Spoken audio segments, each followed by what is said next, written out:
It is, in fact, an awesome day for cricket. Good sunshine outside, very little clouds, a 4% chance of precipitation. That means we've got a 61% cloud cover, so not very much to disturb us during the course of the day today. At periods, it will be a little bit sticky more than others, but that makes a really fantastic day for cricket in beautiful St. George's, Spice Isle, Grenada. It's T10, day number 8, matches number 15 and 16. And the first game on today, which is scheduled to start at 12 o'clock, the Nutmeg Warriors going up against the Ginger Generals, who have been on a roll lately. Let's go downstairs because Kerry is down there and he's going to take us through with the toss. Welcome to the toss in a top half of the table clash between first place Nutmeg Warriors and third place the Ginger Generals. The key is for the team to pick up a victory today and give themselves a better chance of locking in a spot into the next round of the tournament. We have with us here the match referee, Mr. Carl Felix, our two captains, the home captain for this match, Andre Fletcher of the Nutmeg Warriors and Johan Jeremiah of the Ginger Generals. Mr. Match referee, over to you. Andre, since you are the home captain, you will spin. Johan, you will call. Fletcher. His streak was ended yesterday. The call is for a tail, and it is a tail. Andre Fletcher, second toss, lost in a row. Ginger Generals have won the toss. Johan Jeremiah, I guess, is an important toss to win. And what will be the decision of the Generals? We have a bat first. First team to bat first in the tournament, winning the toss. Any particular thinking behind that decision? Yeah, obviously our batting so far been, well first. We've been scoring over 100, and obviously we just want to continue the momentum going into this match. Had a good victory yesterday. Must have felt good in putting you guys further up the table. Yeah, obviously that's the plan now. It's just to assess each opponent and just to come out with a game plan and to execute. And the bowling was a much better performance with the bowlers yesterday. I'm sure you'd have been pleased. Yeah, but I believe that every match there's still room for improvement. So we're just looking to get things right. All right. The first time you played the team, it ended in a no result. I'm sure you guys will be eager to see if you can get a win in the winning column. Yeah, obviously because of the rain, So we're looking forward to this match. All right. Well, Johan, all the best at this match and the rest of the tournament. Thank you. It's kind of strange speaking to you second, but that's how the cookie crumbles at times. Winning the toss, batting first. Second time batting first in the tournament. You'd have done so yesterday. Looking to put in another good performance. Yeah, for sure. Well, it's a bit surprising that he won the toss and batted. Based on how the conditions play out in the previous games, the team bowling first, especially first game, the wicket tend to assist the bowlers. So I'm hoping that it works in our favor and see if we can restrict them as low as possible. Yeah, yesterday another victory for the Warriors. Seem to have been growing from strength to strength, top of the table. I'm sure you'll be keen to get another win so you can secure your top 2 status. Yeah, for sure. I would like to be in the top 2 so that we can have one bite of the cherry, go straight to the finals, and then see how it goes from there. We just have to continue to play good cricket, good competitive cricket, but at the same time just enjoy it. The games are coming thick and fast, and how has the guys been holding up? Very good. Well, only one niggle, which is Josh Thomas. He will be out today. When Dan comes back in, hopefully we can have him for the rest of the remaining of the other games. But we have a good bowling lineup. We have a balanced team, I believe. So it's just for us to go there and execute. All right, well, Spice, man, all the best to you guys today and the rest of the tournament. All right, thank you very much. So that was the toss. The Ginger Generals, they've won the toss and they've decided to bat first in match number 15. Well, there you heard it. The Nutmeg Warriors and the Ginger Generals winning the toss, and the Ginger Generals batting, and they won the toss. That's an awesome shot, beautiful scenery of just roving over the capital, St. George, and awesome. That's the state of beautiful Grenada. The little white dots you're seeing there, that's the cemetery, the St. George's Cemetery, going over and up into the hills just in the distance. That's an old fort, and coming right back around, that's us right to the corner of your screen there now, the wonderful cricket stadium, and that's an awesome view. All right, so what you're seeing there, the beautiful cricket stadium, and very soon the players will be out in the middle, and we will have some lovely cricketing action here at beautiful St. George's, Grenada. All right, so the Ginger Generals have won the toss and they will bat. Quickly, let's bring you up to speed with some of the developments. We wait on Kerry. He's heading back upstairs. He's going to be with us in just a little bit. Devon Smith is now the top of the leaderboard with the runs. He's at 174, and he really escalated the scoring yesterday, trying to give his Bay Leaf Blasters a win, but really couldn't manage it. Had to go down to the Ginger Generals. Preston McSween, who is still out in front in the wickets chase. He's on 8 wickets. But more importantly, now let's look at some overnight developments, because Josh Thomas has now elevated himself with the best bowling figures in the tournament so far, with a 3 for 9. All right, Akim Dua, he still holds on to the best strike rate at 218, so that's some really awesome news there. Now, if we take a quick look at the points table, because this is where things are really going to get interesting. The Nutmeg Warriors, they've rocketed to the top of the table with a win yesterday, and after 5 matches with 3 wins, 1 loss and 1 draw, and what you might refer to as a no result, really, because of the rain-interrupted play on that day. The Nutmeg Warriors has leapt to the top of the table, and they have pushed the Bay Leaf Blasters, the defending champs, down in 2nd position, and the Bay Leaf Blasters are on 6 points, not very far behind. The Nutmeg Warriors are on 7, but this is where things get even more interesting now. The Ginger Generals, they have played 5 matches, won 2, lost 2, and the 1 draw. They're on 5 points. Now, a win today could take them as joint leaders to the top of the table with the Nutmeg Warriors. So they, in fact, would really want to beat the Nutmeg Warriors. They're playing them today and elevate themselves to the top of the leaderboard, sharing that position right there. No massive changes in the squad, really. Just for the Nutmeg Warriors, Josh Thomas, who has the best bowling figures in the tournament so far, 3 for 9. He has been resting today. And, of course, Sunil Narayan, I think, is going to be taking his place, and Wendon Charles is going to be in, and Javon Andrew sits out today for the Nutmeg Warriors, and Chris Alexander, that is, sits out for the Nutmeg Warriors. Chris Alexander sits out for the Nutmeg Warriors. The wicketkeeper, Javon Andrew, and the captain, Andre Fletcher. So Andre Fletcher really looking to put some batting strength into his lineup today, and he's made those 2 changes. The Nutmeg Warriors, they really want to maintain that top of the leaderboard status. But the Ginger Generals, they have been doing really well in scoring runs. They've got a very tight, good batting order that is extremely explosive at the top of the innings, and they would really want to take full advantage of that today. The likes of Johan Jeremiah, Lyndon Lawrence, they've also got the wicketkeeper Samuel Charles, who really played a good knock yesterday, rushing, coming through, picking up some quick singles, especially to the end of the innings. So they're going to be looking forward to a lot of these players today to come forward and get among the runs, because the Nutmeg Warriors, they are a really strong batting team. Kerry has joined us. He has made his way back upstairs from the hot sun. The hot sun has been really blazing outside there. Kerry, good morning. Yeah, good morning to you, Jason, and good day to all our listeners from wherever you're taking in the broadcast.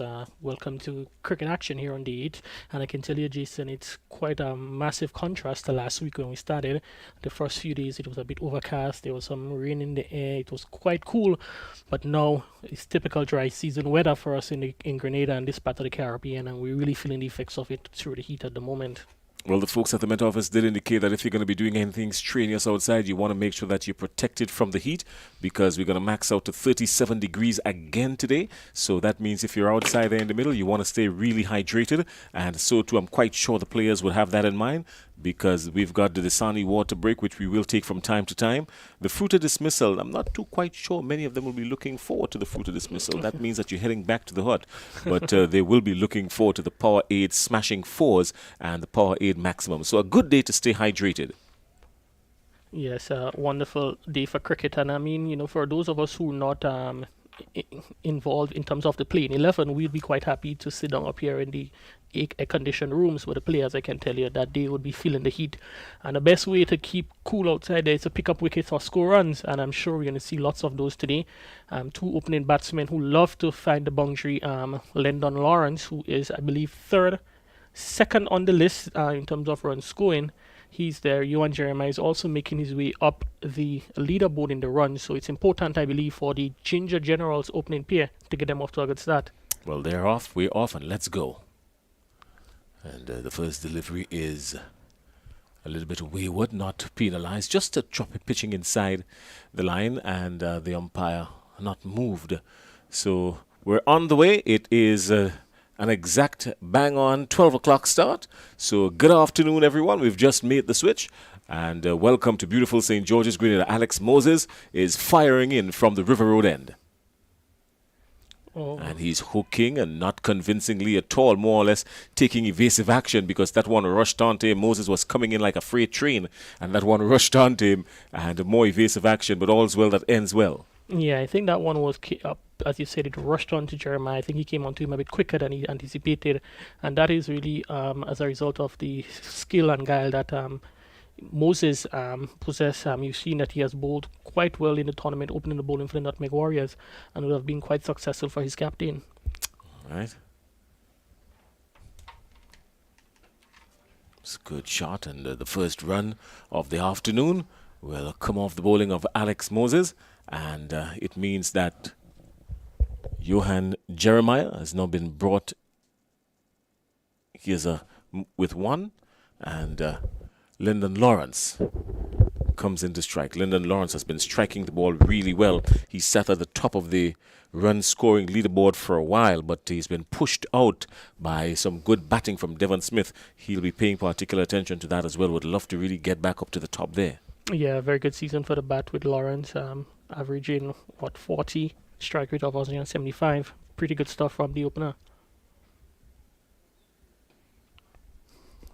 Good shot and pushed up into the offside. Just the one. So the scoreboard ticking over nicely for the batters. Yeah, and I think the key between the openers is even though you don't get in the boundaries, it's important that they keep picking up those singles, keep the strike rotating, and you don't want to get maximize as much deliveries in the 60 balls available to you. And we've seen picking up two singles so far in the first over. Oh, he's beaten comprehensively. The ball pitching and moving away and always leaving him. And it was like a magnet drawing the bat. But luckily for him, a coat of varnish saved the day. Beautiful stuff there from Alex Moses. A good pitch delivery just on about middle and leg and moving across the left-hander. And I can tell you the only thing that would have made that one much better for Moses was that if he was able to induce the outside edge of Johan Jeremiah. But he'll be walking back to the top of his mark feeling quite pleased with his performance so far in this over.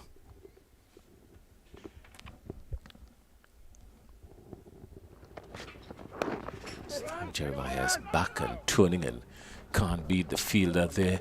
Just back with a square. And still no run for that. So 2 without loss at the end of over number 1. And the Ginger Generals, who would normally have a blistering start, this would be referred to as a quite sedate start for the Ginger Generals. But it's early days, just 1 over bowled, 2 without loss. And it looks like Descartes will now get into the attack from the Darbo end for the Nutmeg Warriors. Yeah, Shadrach probably would want to get better performance out of him with the ball. He has not been much among the wickets in this tournament, and with the absence of Josh Thomas, who would have not the regular opening bowler, he has been entrusted with a new ball by his captain. If I could just go back a bit, to telling you some of his stats of the tournament. This is his 6th match. He picked up 1 wicket and an economy rate of 10.75. And I can tell you that's one area he'd want to improve to get the economy rate a little bit under 8, which I believe in this form of cricket would be really good. But 10.75 is a bit on the expensive side, and he has an opportunity today to get it right.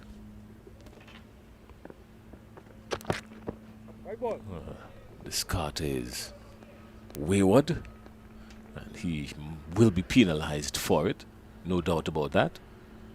Yeah, I'd probably want to take this opportunity to say good afternoon to our viewers out of the island of St. Lucia. We know you're logged on or locked on Winners TV, and we're sending you greetings from the Spice Isle. This time Descartes is just a little bit closer. And a vicious flash outside the off stump from Lyndon Lawrence. Made no contact with it, but the vicious intent was clear.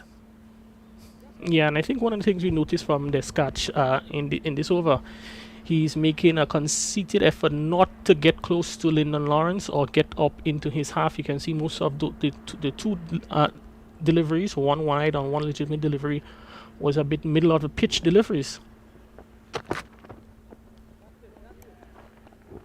Again, another one not up there, offering London Lawrence to reach into it, and I can tell you that he's itching to go. Have what, 8 deliveries bowled and just 3 runs scored. So they would really need to get the runs ticking a bit, picking up the boundary, still in the power play. And we know the skills of the Warriors, so they will need to get going.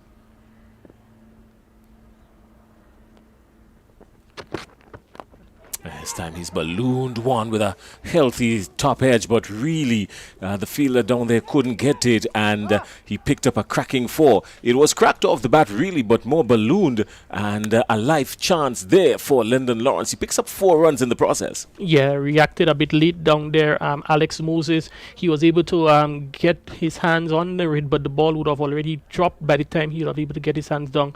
A disappointing result there for him, but 4 runs, much deserved runs to the Ginger Generals, and at this stage I don't think it would matter how it comes once it's a boundary.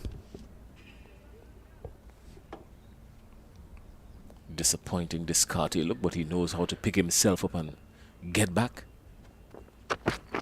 This time he moves closer and he gets a thick, healthy one this time, and all the way straight to cover, ballooned to cover, and it was neatly settled under, and he was caught by Sheldon Joseph there, just waiting for it at cover. Really didn't have to move to his left or to his right, miscued it all over the place, and Lyndon Lawrence caught Joseph at cover. Yeah, simple catch there from Joseph. You can see that there's a little wobble there, but he was able to grasp it into his palms there. First wicket down for the Generals, a Fruiter dismissal. Out goes Lyndon Lawrence, who just was able to contribute just 5 to his season's aggregate, and would be a bit disappointed to going back into the wickets early.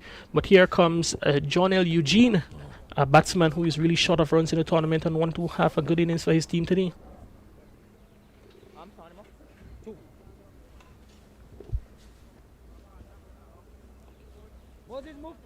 Lawrence goes, and Eugene strolls into the day's work.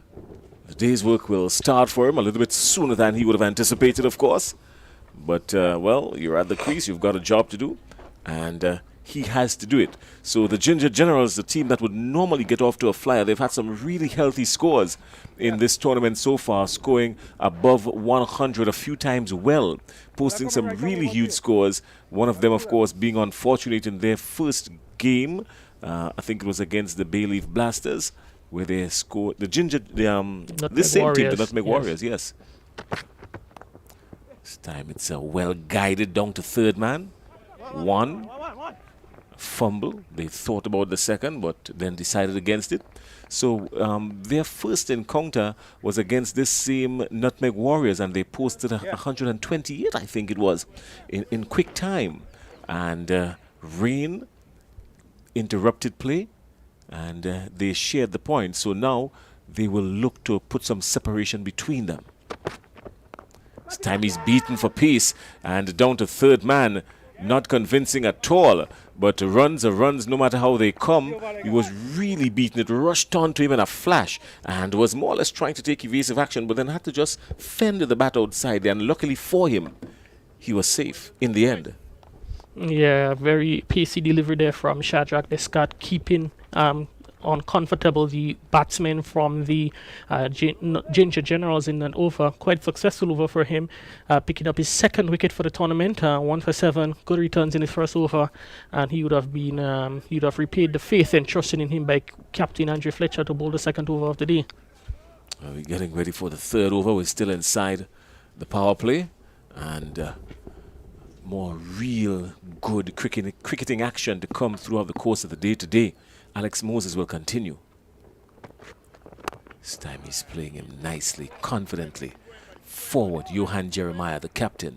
The Ginger Generals would really love for him to at least bat through this innings, because they would love for him to get something really huge and give them the impetus and the zeal. Yeah, and we know we have a did feature we're going to probably tell you about in a few deliveries.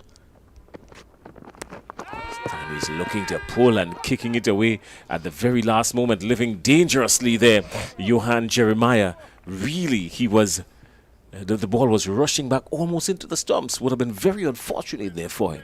Yeah, very good start there, and we know we have. We can tell you we can have one of the players mic'd up, we're going to be introducing him to you shortly, and probably share some of his perspective as to the happenings in the middle at the moment. The call is catch, but lands safely, and down to third man. Discarded does the tidying work, and the Ginger Generals are rolled down to 10 for 1. And as Kerry was saying, out on the field, we've got Kieran Kotoy. Kotoy is mic'd up, and he's going to be chit-chatting with us as we go through part of this innings. He's now moved from extra cover. He's more coming now to a point region. Yeah, backward of point there. Yeah. Kotoy, are you here with us? Yes, I'm definitely here. How are you guys doing? We are good. The question is, how are you doing? It's a whole lot of sunshine outside there and blistering. It's a bit humid today. Very hot. This time he's fishing outside the off stump, and John L. Eugene in a spot of bother. Your bowlers are, bang on target this morning, restricting these Ginger Generals so far to this point. We know the Ginger Generals can really get off. What's your thoughts on that? Well, we're just like fine wine. The more we age, the better we get, right? So we've been playing a few games as a team. So far, we've been understanding where and what we need to do, and we've been doing that to the best of our ability so far. So well done to the guys so far. All right, well, what do you think would be a good total today for you guys to defend from this explosive Ginger Generals batting? Oh, we're looking at 80 max. And you've got some really good batting in your lineup as well? Oh, most definitely. Johnson Charles hasn't gone off as yet. Fletcher, he has been getting some runs. Myself. We have a really good batting lineup, this cat as well. But, it's for us to go out there and play every ball in this America and obviously execute what we need to in relation to. In the meantime, he's slapped and slapped with confidence. Johan Jeremiah all the way out to the boundary on the onside. A smashing power 8-4. Good shot from Jeremiah. Yeah, pretty risky. Kieran, we know Johan Jeremiah, the sort of skills that he possesses. What do you think would your bowlers need to do to contain him or send him back to the hut very quickly in this encounter? I think we just have to keep him as quiet as possible. He will try something out of the ordinary. Obviously keep the ball away from him as much as possible, because obviously he likes the ball in his body. Once we can do that well, then obviously we're going to build some pressure, and then he has to do something that he does not want to do. All right. You were one of the spinning options for Captain Fletcher available in the Nutmeg Warriors, but we've seen that the Warriors for the season, they have employed a heavily paced attack. Is that as a result of the conditions, or do you think that is what is working at the moment? It's more of the conditions than anything else. I think the pitch has a bit of pace and bounce in it, so why not utilize the pace, man?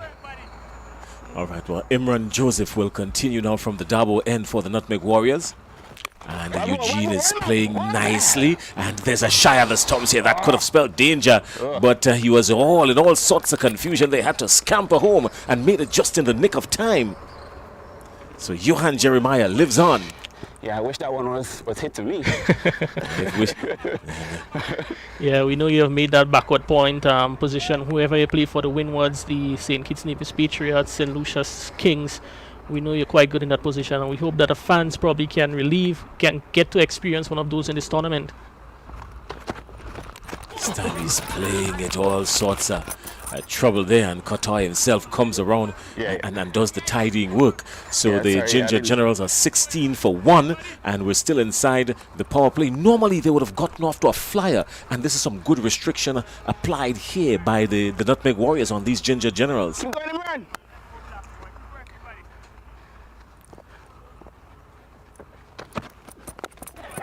It's well played. Good running between the wickets. Kotoy, after this over, we're going to leave you to get back to your game. But I'm quite sure that Kerry would just have one or two more for you just before we wrap up. All right, Kerry, bring it on. Yeah, we know that you just came back from the VPL, your local competition in St. Vincent and Grenadines, Stream 11 VPL seasons, I believe, for season 5. Yeah, season 5. Your team would have won it for the first time, as we see Imran Josephine once more. Come, Amy, come, Amy. And winning with the the first time I believe the Botanical Garden Rangers would have won that tournament, you'd have played with some of the guys, same Spiceman Fletcher would have been in the lineup. Yes, assented. What was that experience like in St. Vincent winning the VPL with the Rangers? I think the championship evaded us last time around. We came second, played in the finals obviously and lost, and we wanted it really, really badly. It was an amazing experience, as we talked about. You know, sometimes we play international games, regional games, but you know, these are the games that stick out mostly for us as players. 1 second. Yeah, as I was saying, these are the games that, you know, stick out mostly for us as players, considering, you know, you're playing at home, you know, for your people at home, in front of your home crowd and more. And I mean, everyone is pretty much excited and jubilated about defeat. Yeah, and could you tell us also that about the experience of playing with some of the, because normally we from the Winona Islands we play with players within that specific region, but we know the VPL and this tournament we have players outside of the sub-region playing in the tournaments. What it's like playing with those guys? That's a loud edge, a healthy edge, and he walks away in disappointment. So John L. Eugene strolls back to the hut. There's another fruit of dismissal, and John L. Eugene goes for 3 of 6 deliveries. Was always fishing outside the off-stop, looking to get off, and really didn't get it the way he wanted, and a thick, healthy edge, and was a regulation catch at the wicket. Yeah, so a very good delivery there from Joseph, getting John L. Eugene to edge one behind there, and his miserable time with the bat continues in the tournament. He had he had a good score early on in the tournament, but he has been struggling for runs lately, as we see that one just moving away from the left-handed batsman, gets the faint edge, and I can tell you, easy soft catches behind there to Javan Andrew, and very good stuff from the youngster from St. Andrew behind the stumps at the moment. All right, well, that would bring us to just 1 delivery remaining in this power play.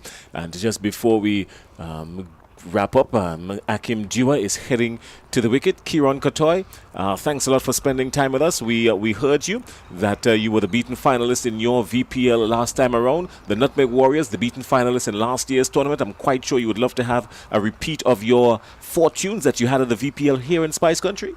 Yeah, that is obviously the aim. Kerry, I'm so sorry I couldn't answer your question your last time around. Yeah, but we'll do it next time. Yeah, no problem, no problem. But thanks a lot for having me, guys. And I just want to give a shout out to all the fans, everyone who are looking on from wherever around the Caribbean, the wider world. You know, it's all about, you know, Spice Isle T10 right now, and hoping that the Nutmeg Warriors can obviously, you know, be the champions at the end of this feat. Thank you very much, Kieran Kotoy. As he goes, when your cricketing days are finished, we would surely have a spot for you up here in the commentary booth. Well, most definitely. I was trying to do some commentary at the stump mic, but... One ball. All right, guys. See you guys. All right. At the end of the over, Kieran Kotoy leaves us. He goes back to his day's work in the field. And Imran Joseph completes his over. Picking up 1 wicket, and a maiden wicket for Imran Joseph. And the Ginger Generals have been really carrying on and a slow boat to China. 18 for 2 at the end of the power play. Very uncharacteristic of this Ginger Generals team. Yeah, and the decision to bat first by Captain Jerma seems to have not been paid off as yet, and he would hope to see if he can get much better results in the next 6 overs. The seamers from the Warriors, they have been unsung. They're serving up as much as 14 dot deliveries in the opening 24 deliveries, and Captain Fletcher would be quite pleased, as we see that another bowling change in the southern end, the river road end from the ground. More seam action. Jason, I guess it's a simple case of if it's working and it's not broken, there's no need to fix it. Continue with the pace because he's serving his team quite well. Sheldon Joseph, well, how did that miss everything? There was so much lateral movement there as well, and it kept low and head in the air. Johan Jeremiah was probably looking to send it out by the Lacrette shop in River Road, but nothing. Tidy work behind the wicket, mind you, but Sheldon Joseph will be very encouraged with what he is seeing now as a bowler. This time he picks him up, but only just over the infield, and just the 1 run. Yeah, good containing stuff there. Sheldon Joseph, they're making the batsmen get after him, and he's enjoying the battle there with the captain of the Ginger Generals. And I can tell you that Sheldon Joseph, this is his third time playing with the Nutmeg Warriors, so he can consider himself as a veteran of the Warriors setup, who would have served his captain well in past edition, picking up a total of 14 wickets in the history of the tournament. And his dream today will be see if he can add one or two more to that tally.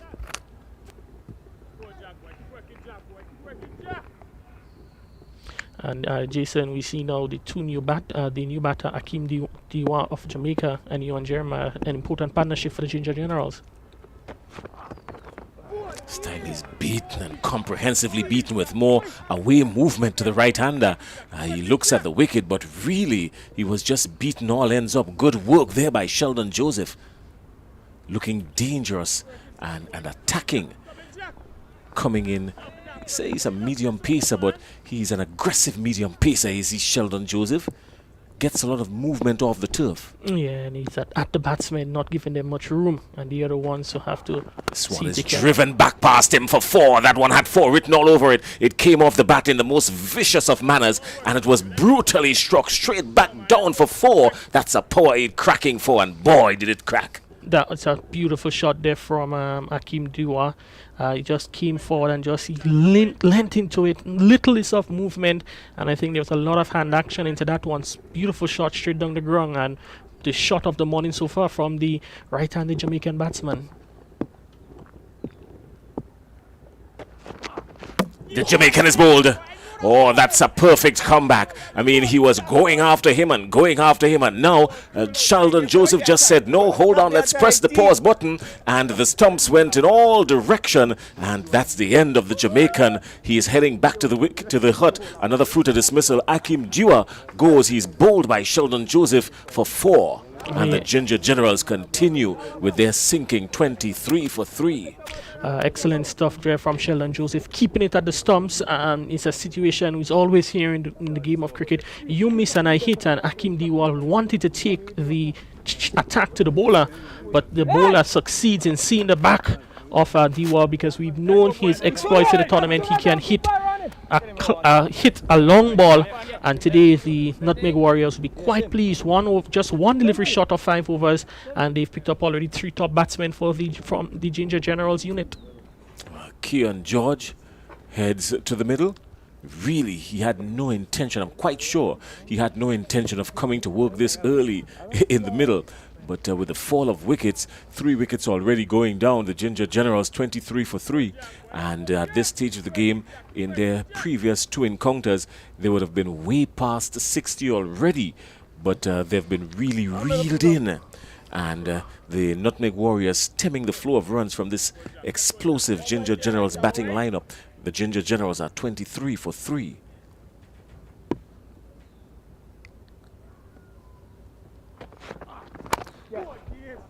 Driven up to the onside and angling and going up to mid-on, just the one.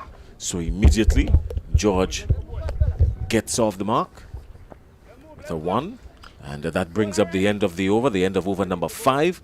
The Ginger Generals are 24 for 3. Yes, at the halfway stage, they're really struggling, and the decision to bat first has not paid off for Captain Ewan Jeremiah. And with the final 30 deliveries, they would certainly need to get their foot firmer down on the accelerator, because at the projected score of 48 after 10, I tell you that the Nutmeg Warriors, they will score that in a canter. Well, Kerry rolls out of the commentary booth. He's going to have himself a Dasani water break. And Imran Joseph will continue from the Darbo end. In the meantime, Clyde John slides in. And the Ginger Generals really in search of a whole lot of runs here. They would love to buy a few 6s. They've not gone for a maximum. No one has gone for a maximum yet of these Nutmeg Warriors. So the Ginger Generals really in the hunt this morning, looking for anything they can get. This time he's flashing again, but to no avail. Really, he's batting and just striking the atmosphere alone. Only the oxygen and the carbon dioxide getting struck outside there this morning. Yeah, totally out of sorts there, George. Not really in a position to, really get any bat on the ball. Definitely was beaten.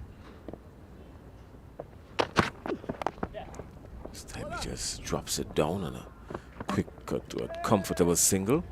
And Cotoy is there, just lurking around. Very dangerous fielder in that backward of point region. He's very good on the angles at striking the wicket. Saw it there, but the batsman was home already, comfortable. But you're playing it outside there to Cotoy. You want to be extra careful to make sure that you're there and you're there safe.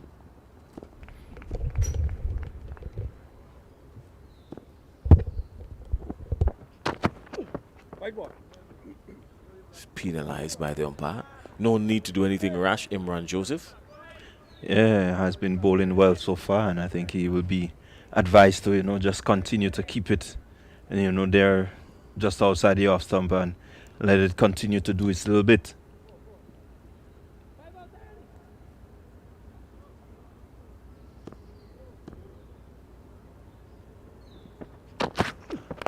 This time he gets it over the infield. One bounce into the boundary for 4, down to backward a point. So a good shot and a welcome boundary there by Johan Jeremiah, trying to steer these Ginger Generals to some sort of victory. At least trying to put a good total on the board to begin with. Yeah, really good, fine shot there by Jeremiah. That one was a bit short, and he had the time to get up onto the toes and just get it over the infielder. Cotoy was there, but again, being able to place it well and get maximum value for his shot. It's a sloppy work. He's bowling wicket to wicket, and Jeremiah really just giving it away. Yes, I know you've got to manufacture runs, but the bowler is bowling wicket to wicket, and he just practically gave away, and his off stump went flying. Yeah, again, taking the risk, looking to find the acres of space that is there on the onside, and really not in a good position to get any bat onto it. He had to play around the delivery, which was pitched on the stump. So again, Joseph doing well, homing in onto the stumps, bowling wicket to wicket and getting just reward. Would have been much easier for him had he just stayed there and just tried to turn it into the onside. He would have picked up at least 2 runs because there's a lot of farming acreage outside there. But he exposed all of his stumps and he paid dearly for it. So Johan Jeremiah goes back to the hut. A fruit of dismissal. He's gone for 13. It's the highest score that the Ginger Generals have had so far. But they're in over number 6 and they're in some serious trouble now. And that brings the wicketkeeper batsman Samuel Charles to the wicket. He's been very quick between the stumps, so let's see if he's going to try to push it and pick up 1s and 2s, or if he's going to try to be super explosive and go for maximums. Yeah, well, definitely if they're going to get any real sort of a score, they need to have some maximums going. Charles can hit it. He's a good time off the ball, we know that. Really looking elegant when he plays, but I think now you need a bit of power to really get your team to a good total. Some instructions there being given again by Andre Fletcher. He's been very instructive to his bowlers. It's a really good delivery, even though you saw it drifting down the leg side. It's because the batsman came in the line. So the ball went over the leg stump really, so no need for the umpire to penalize Imran Joseph there. That brings up the end of the over number 6. And the Ginger Generals are creeping along at 30 for 4. This is more like millipede pace here. Yeah, they're really not looking as they looked, in previous games that they've played. I think this would be the slowest start. This would be the toughest game so far, and definitely between the pair that is out there, one of them have to decide, that they're going to go for broke and really get that bat on the ball.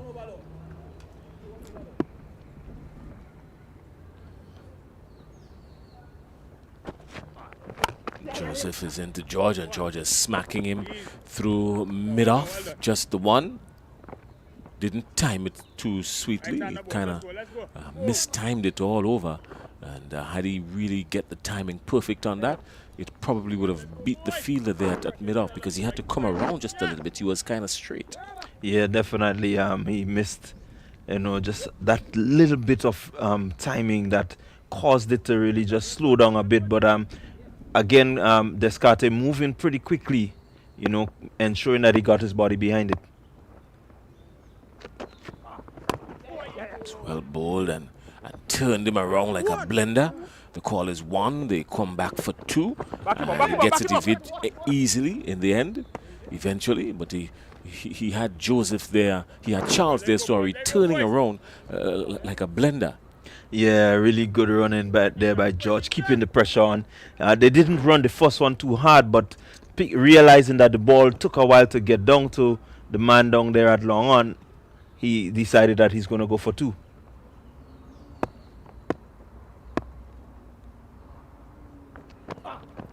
This time the call is catch, and he gets his hand hits, but really evaded the man at cover.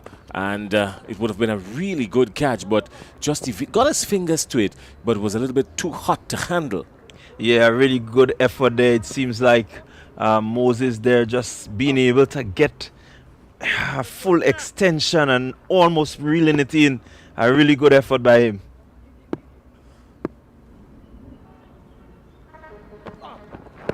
Go. Joseph is rushing in with more purpose now. He understands that he's got some work to do. These are Nutmeg Warriors. They're smelling blood. And in the meantime, the Ginger Generals, with the aid of their wicketkeeper, Samuel Charles, now seems to be a little bit more purposeful between the wickets. Yeah, I think this pair, from what we've seen from them, they're really brisk between the wicket, running for everything.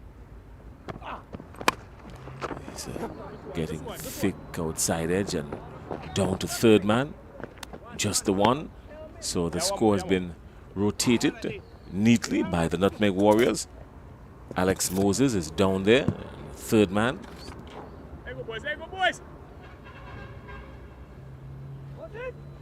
One delivery remaining in this Sheldon Joseph over.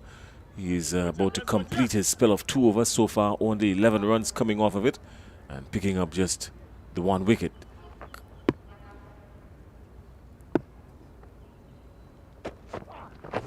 This time he strikes him really high up in the air. Descartes is coming around and takes a really awesome catch. He really covered a lot of ground. He came over there like, running for dear life, covering the acreage, and he was caught. Some really good fielding out in the deep by the Nutmeg Warriors. Yeah, I think really good catch there. Had to cover some ground. Came in, kept his eyes on it. And taking a diving catch, just really, ensuring that he rolled himself into it, not wanting to fall too hard. But again, George having the right idea and looking to get after the bowling, but got a bit too much underneath that one, and it just went really high into the air, not really covering much distance. Descartes taking a brilliant catch, good catch. Oh, well, these Ginger Generals really not what they would have anticipated, not where their minds were this morning, I'm quite sure. They were not thinking that at the end of over number 7, they would have only got 36 runs for a mammoth 5 wickets. So if there is the definition of deep waters, this is it right here, steering the Ginger Generals. Yeah, I think they're pretty far out in the ocean right now and hoping to reach land. Well, just maybe one of these 2 batsmen here can offer some support of a life jacket, because Davis Charles now strolls to the wicket. And Samuel Charles is there on 4. And Kieran Kotoy is now placed into the attack for the Warriors. And he's driven sweetly down the onside. And Davis Charles having to take some evasive actions there. And just the one down the ground. Yeah, they would need more than the singles here now if they really going to get a total that, you know. It's up in the air. It's ballooned. They're saying catch it. Somebody's running on there. Descartes again is heading towards it, but it just dropped in front of him. When you see Descartes running towards it, you've got to hold your heart in your hands because he can get to just about anything. But this time it eluded him, not by very much, mind you. Yeah, I think the fact that he didn't really get a good connection onto it saved him there. So good miss it them by Davis. This time Qatar is being smacked down to mid-on for just one. Imran Joseph is down there, does the tidying work. The score ticks over. 39 for 5. 7.5 overs gone.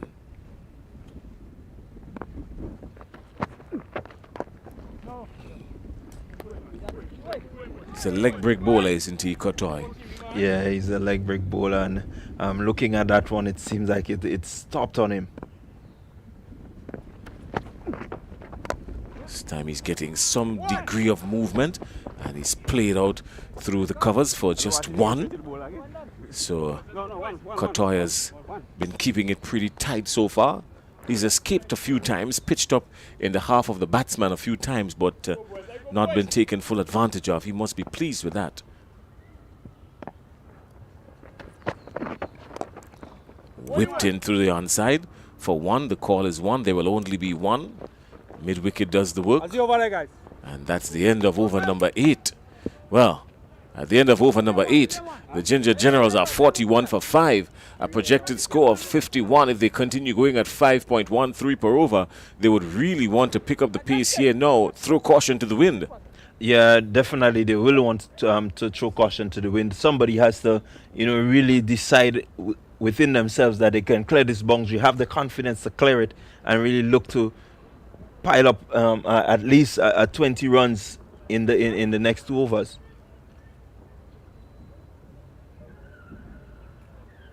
Right. Looking at Qatar's over, Jason, you know, I noticed something different happening, and I've seen it with Joseph and a couple of them, the change of pace, the ball, and Qatar was bowling a lot slower compared to how most of the spinners in this T10 has gone so far.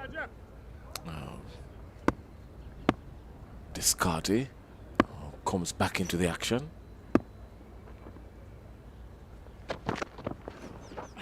He's beaten the batsman. All ends up. Samuel really trying to have a go at it, but to no avail. Yeah, he needs to just hold his position. I think be as steady as possible. I think in trying to hit the deliveries, you need to really look at it. A little bit more back into this one from from Descartes. He's put a little bit more back into it and lifting and moving away. Samuel Charles really just having a fend at it, not keeping his eyes on it all the way through. Yeah, I think he was hoping that he would come with another slower delivery, but this time he added a bit of pace. This time he plays it uppishly. This could be danger here, but eventually just landing out in no man's land, out into the offside between cover and extra cover. So, well, between cover and mid-off. So he was lucky. Looking to get after the bowling. He has the right mindset. He has, but the execution is going to be crucial.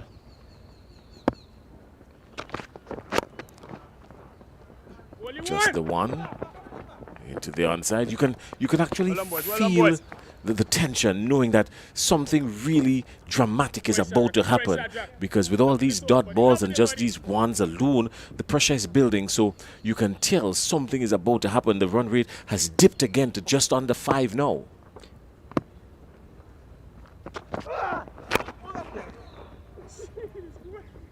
Yeah, with that sort of pressure out there, definitely something has to happen. The batsmen, you could see them itching to get after the bowlers. But again, the bowling is really spot on, you know, looking for the variations, mixing and matching. And so there is a bit of pressure. Somebody needs to get that boundary cleared.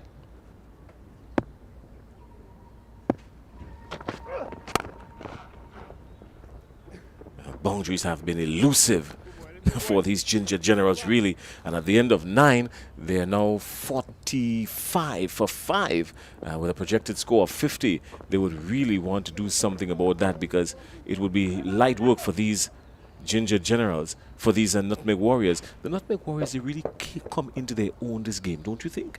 Yeah, I think they took a while to get started, and every game you see them progress, you see them get better and better. I think they're refining and, you know, really looking to maybe at the end of this stage be almost at the top. All right, well, they're at the top now, and Kieran Kotoy is there with his leg break bowling. Last over. And driving up to long on, just the one.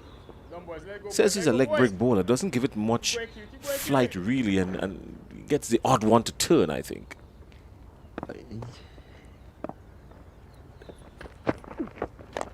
Yes, straighter again. So just maybe he's going a little bit straighter, a lot of arm action, and then he's going to pitch in one that would really grip and get some movement. And this one, he does in fact get some movement away from the right-hander. That's Samuel Charles, who just barely gets the tip of the toe of the bat onto it to save himself. Just one.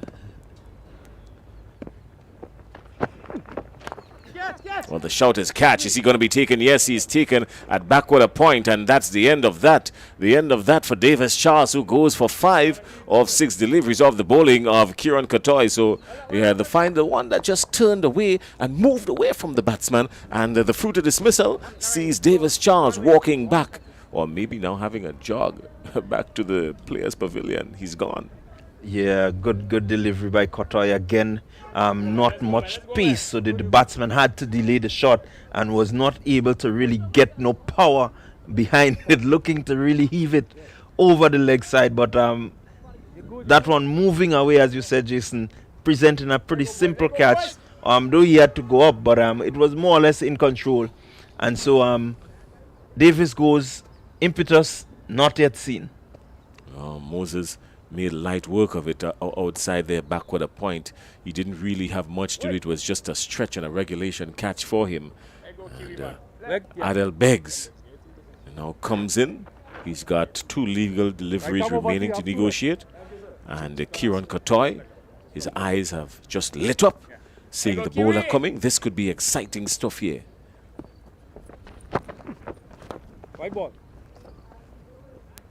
He's penalized.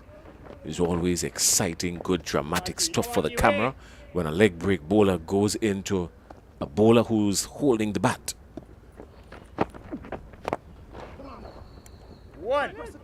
Just the one down to long on.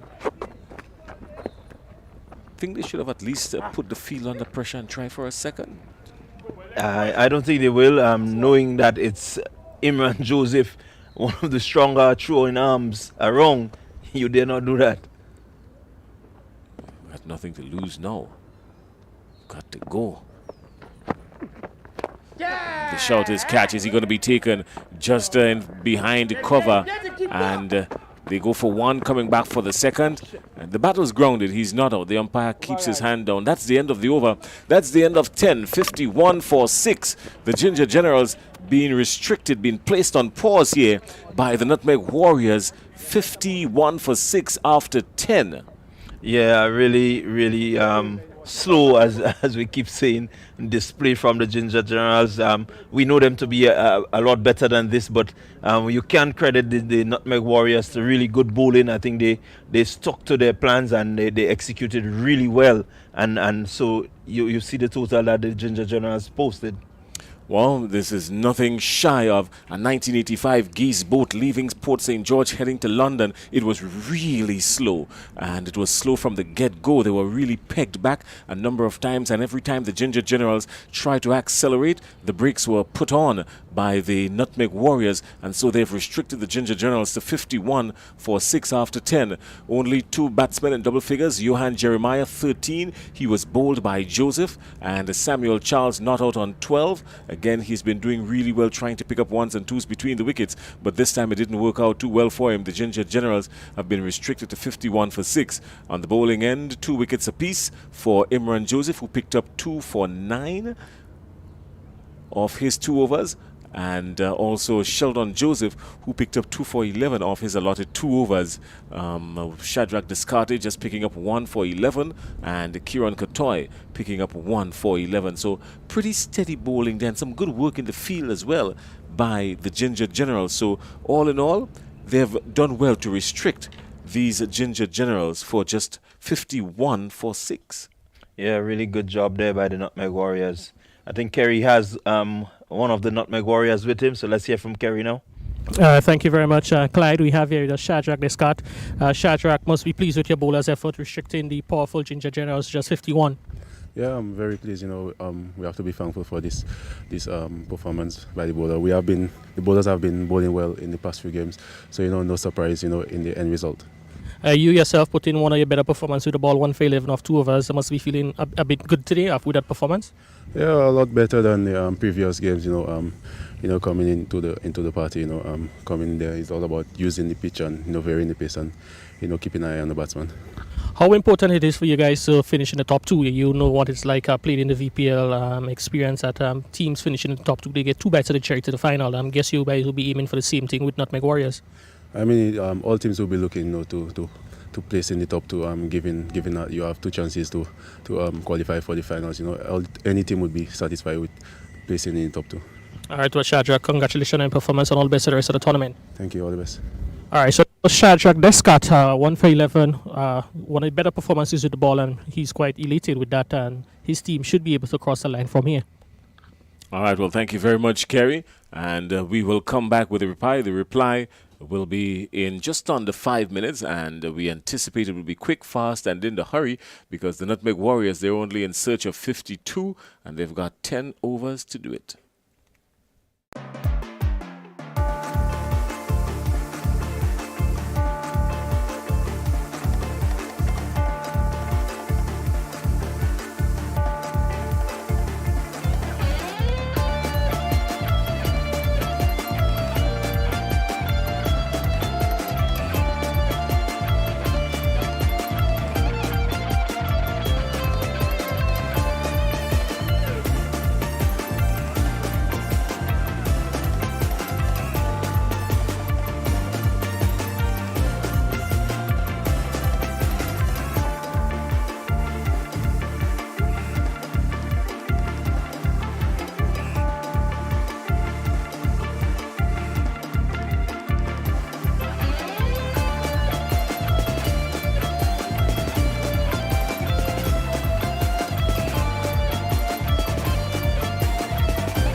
For when you need someone to help you to your feet, I'll be that beacon to your highest peak.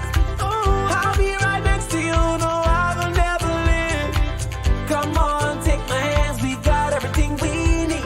Cause you can look to me, yes, I can. Whenever you're in need, yes, you can. Just call on me and I'll be on my way. I'll be by your side, never to divide.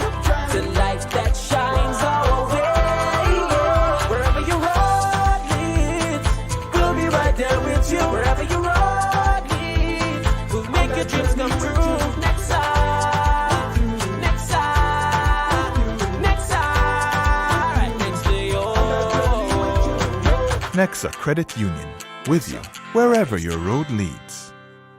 The Nutmeg Princess is very special to me because I think it's the first Grenadian fairy tale, so to speak. Growing up as a young boy and stuff, we never really had positive images of fairy tales where we can see a black princess or, a black prince and stuff. So I really wanted the world to know that there is a black princess and she comes from Grenada. There are other stories of black princesses, but this one is a special one because it's a spicy princess called the Nutmeg Princess. So she's a really beautiful black girl, and she lives in one of the most exquisite places in Grenada called the Grand Etang Lake. And it's a lake that has no bottom, right? And the only way you can see the princess, even if you're outside on the sailing on the sun and beautiful blue Caribbean Sea, the only way you can see the princess is if you have a good heart. You must have a good heart. And sometimes you think you have a good heart, but you might not have a good heart. So you might have to do little things to have a good heart. So to have a good heart, and then you will see her. And she will appear, and she's the most beautiful. She has diamonds in her hair, lots of braids, and sometimes she appears and she'll be singing a song. Sometimes it'll be a sad song, sometimes it'll be a happy song, depending on how you feel that day. If you're happy, you'll always get a happy song. So that's Nutmeg Princess.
Well, in what has been described and what can only be described as a low-scoring affair to this point, 51-46, the Ginger Generals only been able to get 51 runs on the board. The Nutmeg Warriors would really love to take full advantage of this opportunity here and wipe out this total and try to do so in really quick time. They're sitting at the top of the table, these Nutmeg Warriors, and a win here would give them a little bit more space between first and second.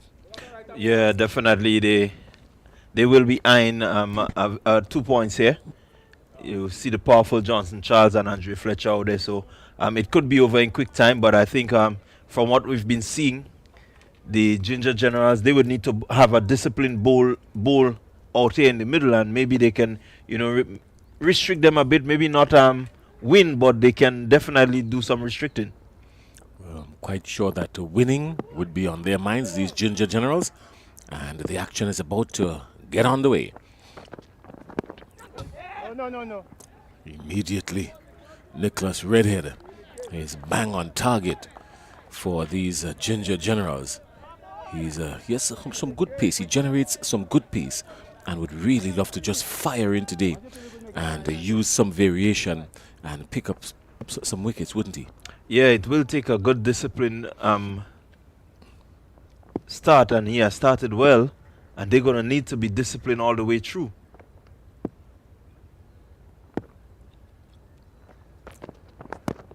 There's more discipline there from Redhead. And the batsman, that's Johnson Charles, just squeezing it into the onside. Fletcher actually squeezing it into the onside. Yeah,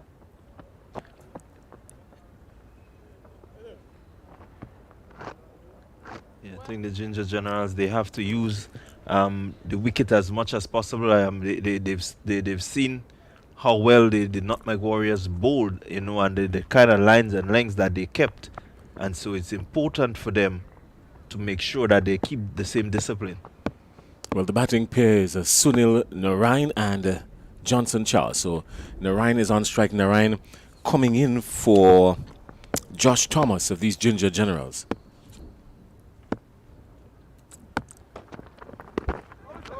Or these Nutmeg Warriors should be. So Josh Thomas not playing today. He's had some good bowling figures for these Nutmeg Warriors. He's had a best of 3 for 9, picked that up yesterday. And so today the captain and the coach has decided to give him a rest and bring in Sunil Narain. So putting a little bit more batting into the lineup. I'm quite sure they were anticipating some explosiveness from the Ginger Generals, hence the change in their batting lineup, these Nutmeg Warriors. But they've got Sunil Narain opening the batting with Johnson Charles.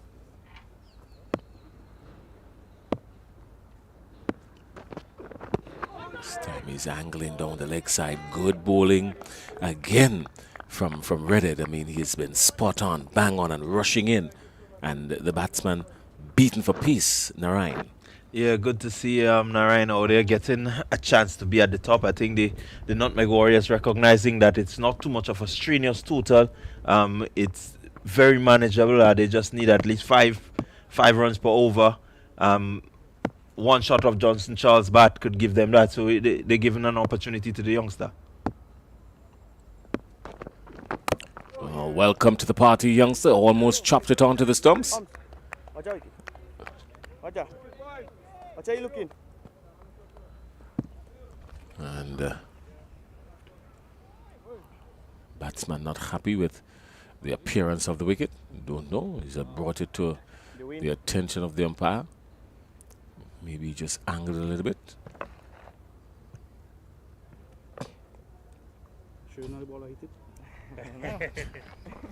I wouldn't want to say that, but the umpire said it. I wouldn't be the person to say it. Light moment out in the middle. Always good to see the umpires having a good relation with the players. Mutual respect and understanding. This time he's flashing, waywardly flashing outside the off stump. Really no need for that. He want to use the opportunity to get his eyes in this Narain young fella. And that brings up the end of the first over. Nicholas Redhead, his first over, just going for 1 run. And the Nutmeg Warriors are off. 1 without loss at the end of 1. Yeah, good over there by Redhead. Ginger Generals, they will be purposeful, I think, in what they're doing. The Nutmeg Warriors, I don't think that they should take anything for granted.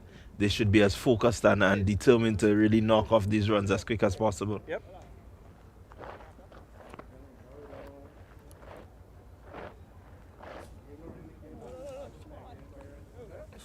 Ronald Williams will pick up the attack for these Ginger Generals.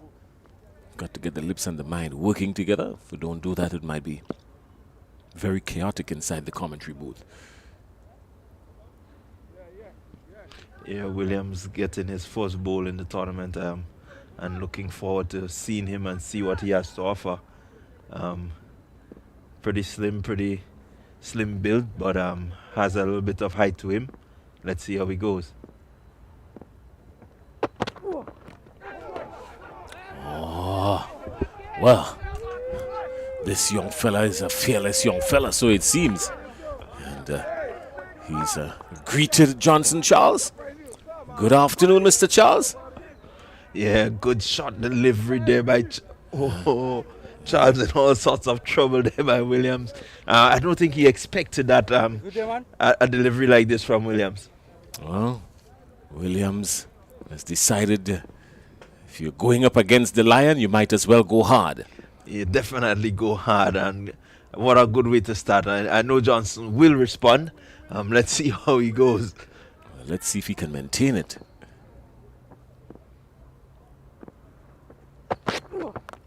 This time Johnson Charles is trying to turn him into the onside. Does so, going down to a square leg, but not really convincing by Johnson Charles. I think he was looking to come a lot straighter up to mid-on, but just going down to square leg. Picks up a boundary, and the ball crashing into the square leg boundary for 4. So that's a power 8 cracking 4 from the bat of Johnson Charles. 5 without loss. Yeah, good shot there by Charles. I think recognizing the movement from Williams and just going with the movement down the leg side and finding an easy gap. He has an economy rate of 10.7, this young bowler. And this time he's struck, and that one is gone. It's traveled quickly, and somebody load up the packages because that one traveled like a rocket over to mid-wicket for 6. That's a power 8 maximum, and the first power 8 maximum of the day. Good. Climbed into that one, Charles, and really, I think the ball just sat up there and said, hit me, and Charles needing no other invitation, just dispatching it way inside of the boundary, outside of the boundary. 4, 6, a power 8 maximum 6. If Charles is in that vein, I think the game should be finished pretty shortly.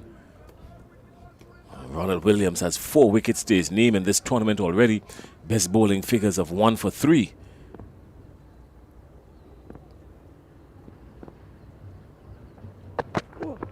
And this time he's gone again. One bong straight out to mid-wicket and just on the edge of the fence. So just the one. Johnson Charles was really looking to go after this young Ronald Williams, but just the one coming off of it. 12 without loss. Yeah, Charles definitely after that first delivery is not taking Williams for granted and deciding that he is going to go for broke.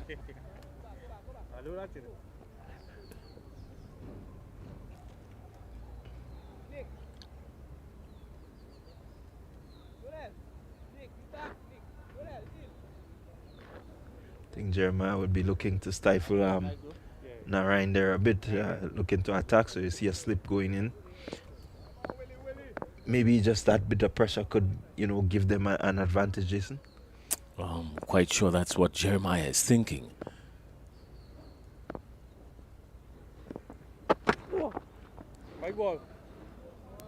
So this young fella being penalized here, but he's not afraid to bang it in short. And just as how he got one to lift and remove the helmet, almost decapitated Johnson Charles. I'm quite sure he'll be looking to do the same thing to a less informed Sunil Narayan. Yeah, really good piece bowling there by Williams. Looks good for the future. Driving uppishly, nowhere near it, and just playing what might be referred to as a premeditated stroke. Sunil Narayan was nowhere near it, was always moving away from him even more. Yeah, not really in a position to play that sort of shot. I think he was leaning back a little bit too much. Had he gotten connection, it would have gone straight up.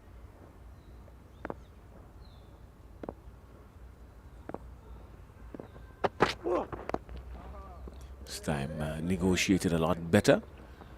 And so that's the end of this first over from Ronald Williams. A good over because he's picked up the 6 and the 4. That's 10 and then 1, 2. So he's picked up 12 from 13 actually from the over, which included a wide.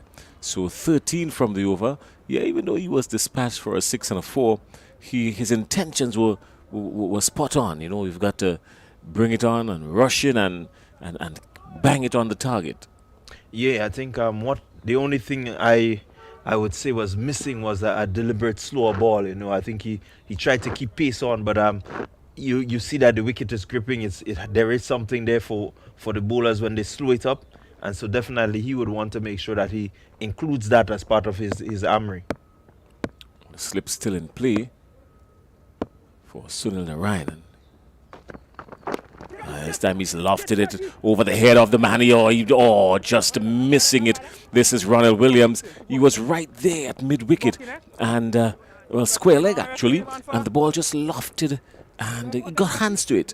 Yeah, I but think he was... Narayan in all kinds of trouble. I think he was wrong-footed there because he was racing in and then recognizing that it's over his head and had to run back. So I think that is what really happened to him there. But again, getting to it, Jason, you would expect them to hold on to it. Narayan was in all sorts of confusion there, really trying to whip it off the pads, but picked up the single in the end, though. The score moves on to 15 without loss. We're inside over number 3.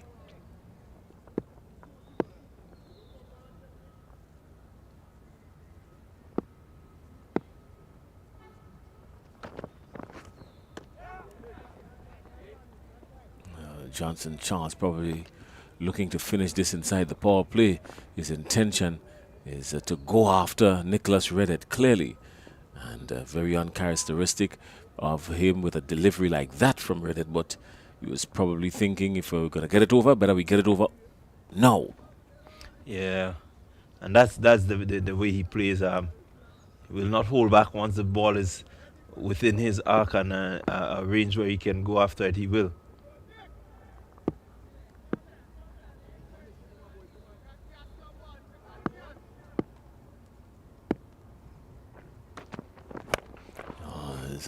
Got a hold of it, but not very well. And he's decided to hold the strike.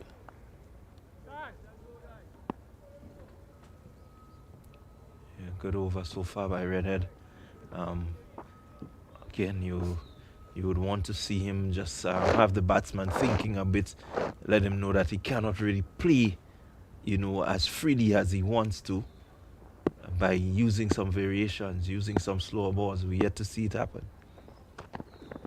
And this time he connects, and he connects well, and it goes all the way for a power 8 maximum.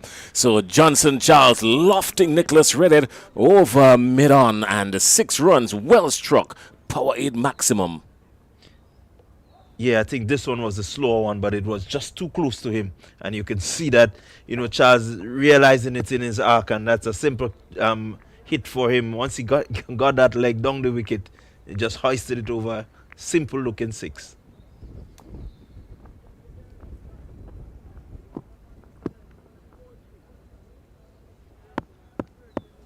So 21 without loss, 31 needed, and 44 deliveries. Very gettable. Still some batting to come, a whole heap of batting to come, really. And he's bowled him. And just as we are saying batting to come, more batting will come, because the leg stump has been pegged back. Johnson Charles' leg stump has been pegged back. Good bowling by Reddett. Yeah, again, deceiving Johnson Charles with I think he expected a faster delivery after being belted for 6, but he came back with the slower delivery. This time it gripped and it actually cannoned into the middle stump. A really good look out there for the fast bowler. It's a really welcome sight when you can see that ball hitting, cannoning into the stumps. That's a fruit of dismissal, and Johnson Charles, who really had an opportunity here today to stay and just bat through and get among the runs, deciding to try and send Nicholas Reddett somewhere over to the GFA building on the other adjoining playing field. Only got his stumps in total disarray. So Akim Alexis now strolls out to the wicket. No sight of Andre Fletcher, not just yet. Probably deciding to sit back and wait and give more of the batting to the lower order batsmen to try and get their eyes in. Yeah, really, I think this is an important strategy there by the Nutmeg Warriors. You know that they're coming pretty close to the business end. The guys at the top, they've been doing it so far, and so you need to expose those at the back. You know, just in the event that they may be called upon, at least they have the confidence to go there and strike it. So good going there by the Warriors management. I think it makes for the guys to be able to take some level of responsibility.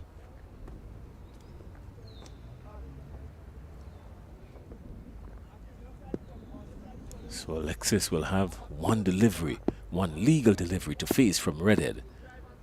I think Redhead might just be contemplating the Yorker now to this new batsman. Let's see what he will do.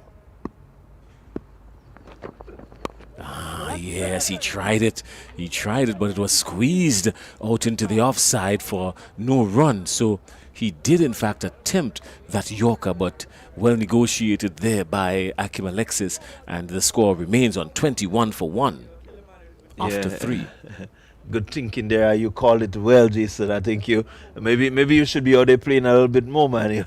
You seem to have the tactics spot on. Well, as a batsman, a former batsman, you are able to just sometimes read the mind of these bowlers and know what they're thinking. And once you keep a steady head on, you get it right more often than not. The difficulties would always lie in negotiating the deliveries, but more often than not, you find it spot on what the bowler will intend to do. Now, this young fella, Ronald Williams, rushing in and bending his back, youthful exuberance, is heading towards Sunil Narayan, youngster to youngster.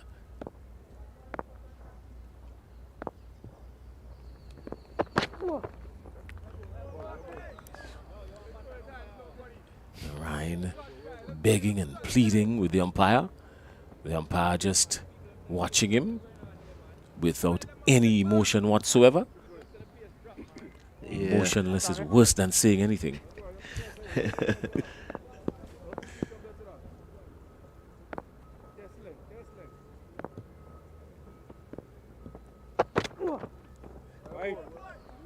And Ronald Williams pushing the envelope a little too much and being penalized for it. Yeah, I think he has the approach where he wants to keep it outside the off stump, maybe a bit wider, asking Narayan to reach out for it, but Narayan not really falling for that trap, and umpire have to penalize him. It's just too wide. He's driving uppishly over the infield up to a cover. The call is 1. They come back for 2, and the score moves on to 23 for 1. 24 for 1. Yeah, definitely. Warriors just looking, to take their time to progress to their winning total. Welcome knock for Narayan, hoping that he can get a good score. Trying to play it into the onside, but not beating the fielder, didn't middle it. Sounded as if his bat was loaded with sponge. Yeah, I think he's yet to get a piece to the wicket. Playing these shots, some of them rushing him, some of them just too slow for him, making it tough for him out there. I think he just needs to remain out there, be positive, look to rotate the strike, and definitely things will be good in his favor. Well, I like what these two captains are doing here. What they have done basically is given some responsibility to these younger players who have been less active in the tournament thus far. So everybody getting a bite of the cherry just in case they're called upon.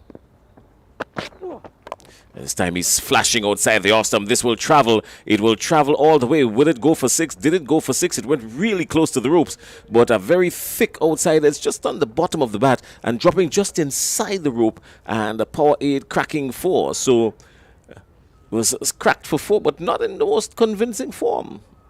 Yeah, not the most convincing shot, but what was good about it is that he got across and really threw the hands at it. He threw the hands at it and got it wide of the man down there at the third man region, and picking up 4 welcome runs. This time Narayan is going and going and going, and he's gone. He's gone. He's bowled him. So Ronald Williams, after being lifted for one boundary down to third man, has answered the call and answered the call very well. He has dispatched Sunil Narayan. Narayan is walking back to the pavilion. A fruited dismissal. He's gone for 8 of 12 deliveries. His stumps have been shattered, and that's the end of that. And the Ginger Generals in some serious comeback mood here, because the Nutmeg Warriors are now ambling on at 28 for 2. And with just one ball remaining inside the power play, not very much more they can do before the restrictions are employed. Yeah, good going there by Williams. I look at his celebration and I laugh because these two are more or less from the same region. Play a lot of cricket against each other, play a lot of cricket with each other, and so player to player, you just had that little banter there. Ronald may be saying to him, hey, I have you in my pocket right now, Good confidence for the youngsters, we're saying, Jason. One can hope that, with this sort of exposure, they can just continue and really look to exploit, seasons to come. Well, they've got some bright futures ahead of them, both of them. In the meantime, Javon Andrew comes into the wicket. No Andre Fletcher. He's probably holding back himself. So Javon Andrew comes to the wicket, and he's got one delivery to negotiate from the exuberant Ronald Williams. He's getting this one to lift on him, surprising him, and negotiated, but not with a whole degree of confidence. But he survives and lives on to fight another day. 28 for 2 at the end of the power play, at the end of 4 overs. The Nutmeg Warriors are 28 for 2 in search of 24 more runs from 36 deliveries. Yeah, easy pace there. Rotation of the strike. Batsmen just using the pace of the bowler and that sort of thing should get them home. It's not really a necessity that they get the maximums or the boundaries, but they would want to do that to put a little bit of confidence into their batting. Yeah, they would want to do that, and more importantly, they would want to get to this total without losing too many wickets, because now they're 28 for 2, and with relatively young batsmen at the crease, the pendulum could really swing in any direction. Yeah, again, you have to be cautious. It might seem like a low total, but you want to make sure that you approach it well. Well, Adel Beggs will operate from the River Road end, and he's got Akeem Alexis in his strike, in his sight. 2 new batsmen at the crease, both of them yet to get off the mark. And Adel Beggs, he's been known to just rush in with a quick medium pace and just put it on a spot, and he does in fact get some movement off the turf as well.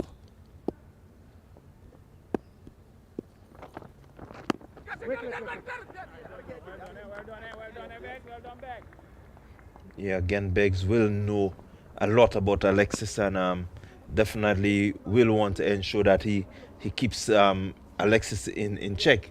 They've played quite a bit of cricket together also, and so he knows what Alexis likes, and I don't think he would be serving that up at all within his bowling spell. He would be advised not to. This match is seemingly wrapping up in quick time. We're just around 25 minutes, or 19 minutes after 1 o'clock.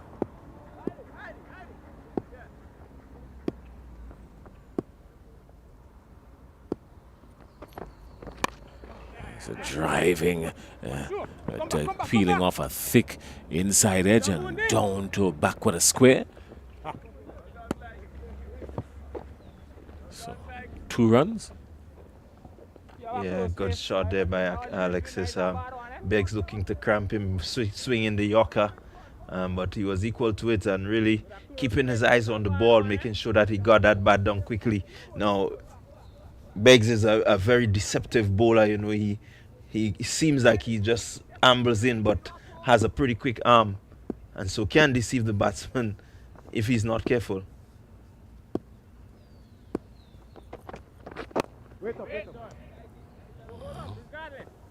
Dot ball.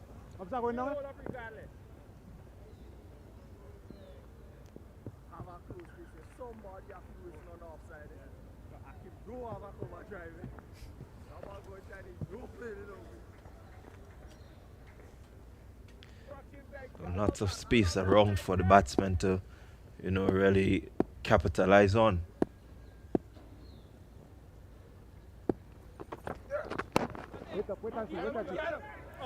Good work in the field there from the Ginger Generals. Kian George doing some really good work there, rolling up to mid-on. Yeah, again, Alexis. I'm looking to play a bit straighter, but one would hope that he can just use the wrist a little more. Just use that wrist and turn the ball instead of really trying to hit it with the full face. You know, maybe just at the last minute you get to turn it for the single. This time he's whipping it into the onside. More convincing shot. Wouldn't get to the boundary. And Williams is there who rifles the return and just picking up some more needed runs for the Nutmeg Warriors. They moved on to 32 for 2. Yeah, with another 32 needed, or 20 rather, from 31 deliveries. It's easy going. They can continue at this pace just to milk it around, you know, turn ones into twos, and they have an easy victory. No need to lose more wickets.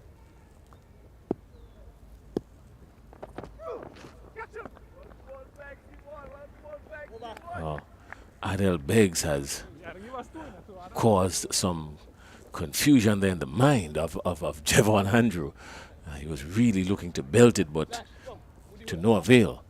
And after 5 overs, 32 for 2, a very anticlimax to this match that we was anticipating here between these two heavily loaded batting lineups.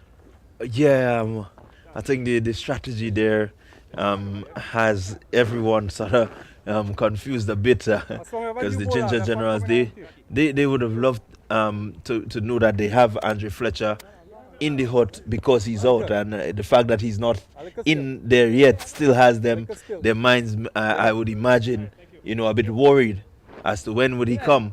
But what they're doing well is that they're trying to keep pressure.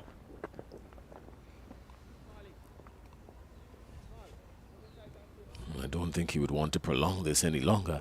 If a wicket does fall, no, I think he might just be coming out, Andre Fletcher, to kind of put the stamp on this and get it over and done with, because he would really like to come around and have a belt at it. He's sitting at the top of the runs table now, Andre Fletcher. Quick run. Calvin Blanche has been called into the attack for the Ginger Generals. So more of the youngsters being given the opportunity here to showcase some talent and build some confidence. And Blanche has Alexis to contend with. Akeem Alexis is on 4.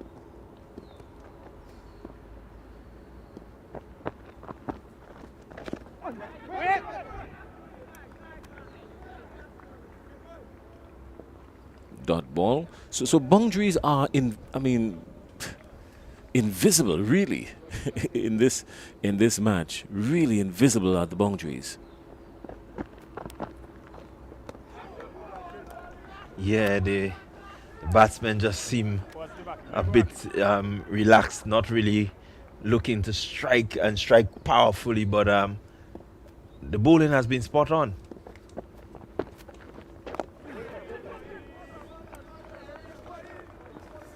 The Nutmeg Warriors are intent to make a match out of this.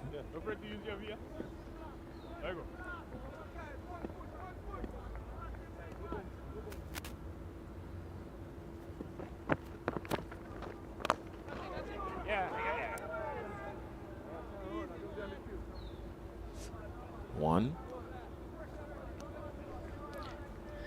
Yeah, good over so far. Just 2 runs coming off of it.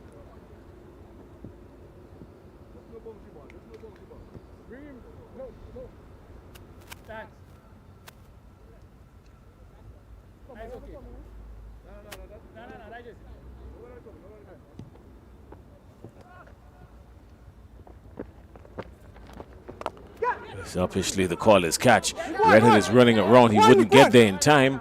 And the batsman will cross for 1. So that's the end of the over. Just 3 runs coming off the Calvin Blanche over. And the Nutmeg Warriors are strolling on to 35 for 2 at the end of 6. A further 17 required. And they've got 24 legal deliveries to try and get that. Yeah, again, no rush out there. Batsmen taking their time, pretty pedestrian. Just wanting to ensure that they get some time in the middle. It's pretty important that you get time in the middle, especially if needed. You can have that bit of confidence. You know what it's like. You know how the wicket is played, and so definitely you should be able to respond once you spend time out there.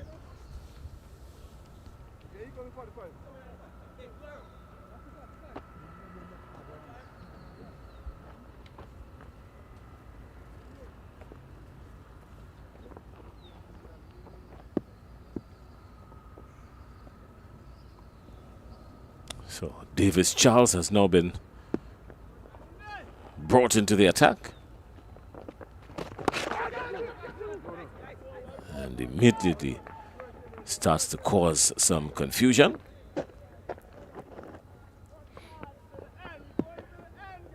Confusion in the mind of the batsman. Is a slap this one through the offside. It will race out to the boundary for 4. Another power aid cracking 4. There have been far and few in between, but this one was firmly struck and it went all the way out to the extra cover boundary for 4. Yeah, short wide delivery, and Andrew just getting his hands through it and getting it over the man there at short cover and picking up 4 welcome runs. That will give him some confidence. That would make him feel that his work is being done.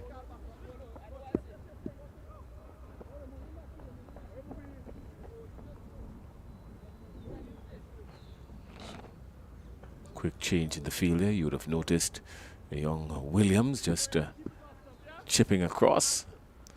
And he's moved into cover. The shot is catch. Will it carry? Redhead is diving for it. Redhead makes an awesome catch. Look at that. That was nothing short of spectacular. He was quick off the blocks, Redhead, was he? And he really leant forward full stretch and picking up a really decent catch. And Javon Andrew goes caught. Redhead bowled by Charles for 6. And the Nutmeg Warriors are now moving on at 39 for 3. Still a further 13 remaining to get from 21 deliveries.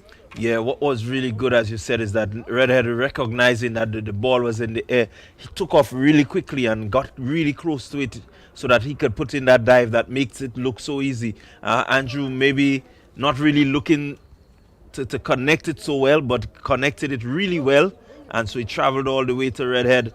In this instance, if he was going, he needed to really go at it. I think he just tried to get it down too long on, but hitting it too well. Sheldon Joseph now comes into the attack for the Nutmeg Warriors. So just maybe Andre Fletcher has not donned his pads, and just maybe he has no intentions of. So he's going to give these youngsters a go at it. Akim Alexis is there on 5 after facing 11, and Sheldon Joseph now coming to the wicket. He's got Davis Charles to contend with.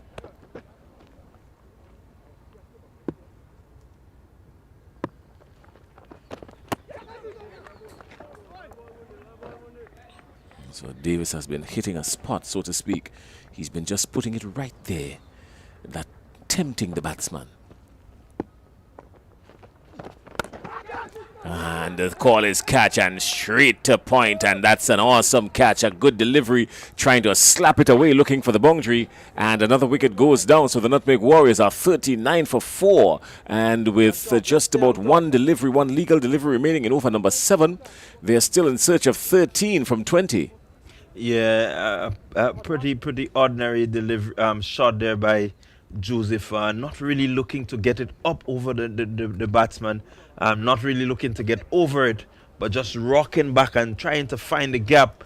But the field was well set, and hitting it straight to the man. He needed to move neither left nor right, picking him out spot on, and they lose a very important wicket. I think they have the firepower, but definitely they would want to stem the fall of the wickets that have been going down. Okay, well, what are we going to see now? This looks like Shadrach the Scot is come out, and he can really belt it. So just maybe the decision from the dressing room is, okay, Shadrach, just go out and try to see if we can wrap this up. And it would make for more interesting conversation in the commentary booth if Davis Charles were to pick him up now. Yeah, definitely.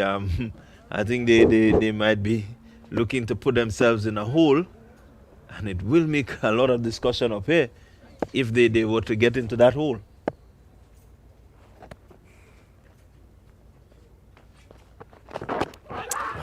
He's in trouble there. Has just been tangled and weaved around, and he lives on. So at the end of over number 7, 39 for 4. Yeah, just a further 13 needed. But what is interesting here is that 13 from 18 deliveries a wicket here maybe could put, Nutmeg Warriors a bit on the back foot.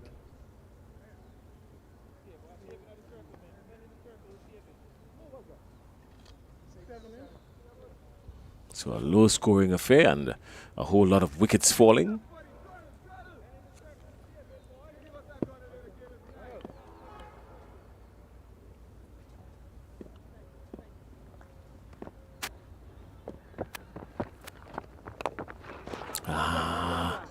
Was struck firmly back to him, and Calvin Blanche didn't hold on to it. Was struck firmly back to him. Oh, Akeem Alexis. I think that one just got a little bit short, dropped a little short of the bowler.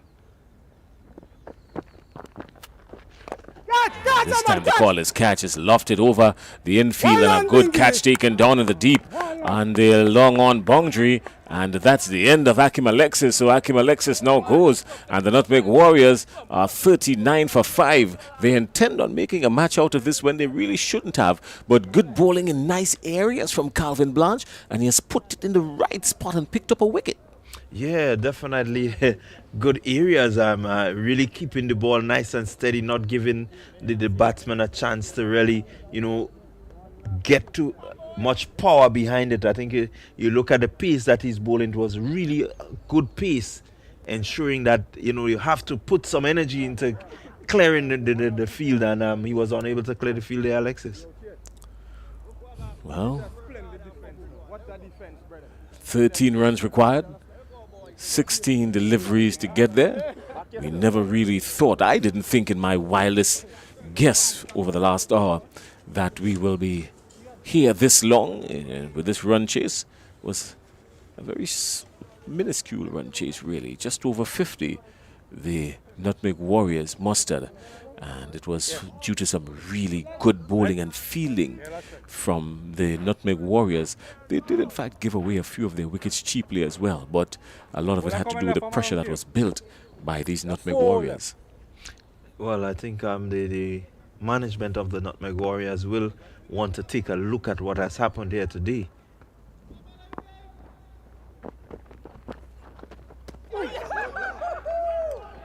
Good delivery, good delivery. Calvin Blanche is getting some bonks. He's given it some flight and lifted off the turf.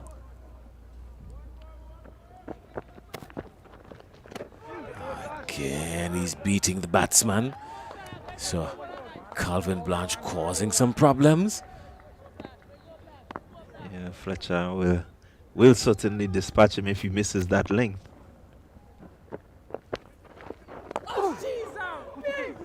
So he has had Andre Fletcher bogged down for a few deliveries. And it's always good for a young bowler to see that you're beating the outside edge of Andre Fletcher and putting a batsman like Andre Fletcher under some pressure. Yeah, must give you some confidence, you know. Just seeing these deliveries go past his bat and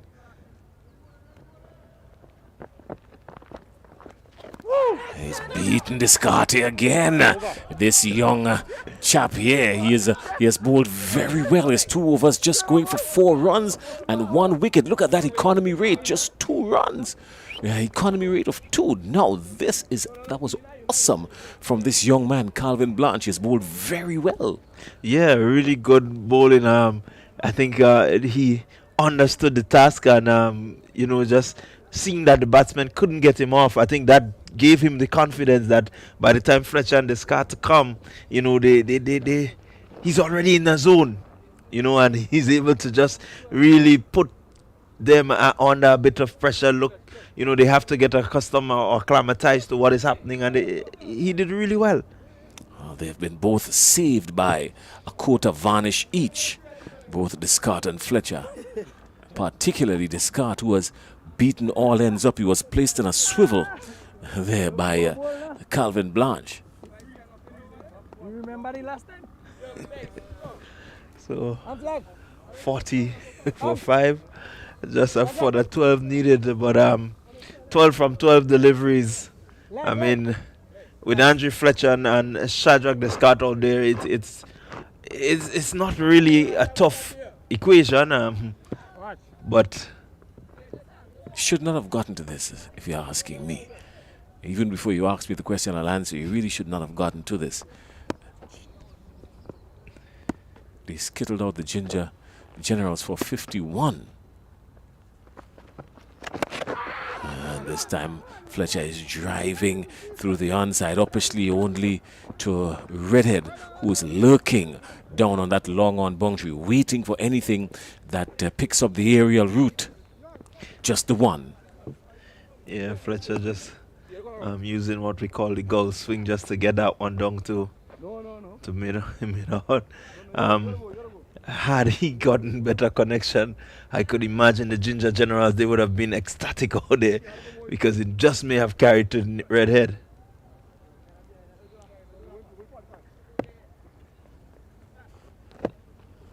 Scott is a good all-round cricketer. This time he's driving square of the wicket. Good shot. Well accomplished looking shot. Just the one. And the score ticks over. 42 for 5. 10 from 10. Yeah. I love the approach of the Nutmeg Warriors. Just making the Ginger Generals think that they're in it. But I suspect it will be all over within this over. Oh yes, well, Boboon. Come on, man. He's been penalized for a wide there. That one was really close, I think. Was really close. Unfortunate for Charles. Well, Jason says the line belongs to the umpire. Yeah, I think it was really close. This time he's going and going and going and going, and boy, is it gone. So that's the answer to that. Andre Fletcher just struck it and not a man moved and just rested on his bat as to say, go my friend and come again. Yeah, as I said, I suspect that it will be over in this over.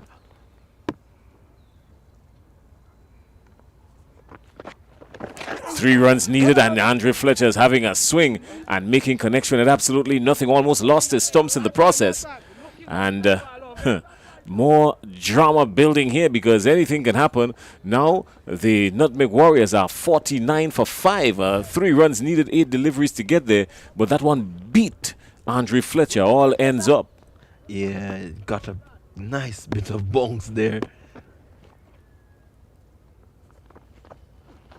Well, that's the end of it. It's over and done with. Andre Fletcher has decided enough is enough. He sent this one about 3 rows back into the pavilion, and that's the end of it. A power 8 maximum, bringing up the victory for the Nutmeg Warriors. They've rushed on to 55 for 5, defeating the Ginger Generals by 5 wickets, and a clean stroke there from Andre Fletcher to pull the curtains down on match number 1 on this match day number 8.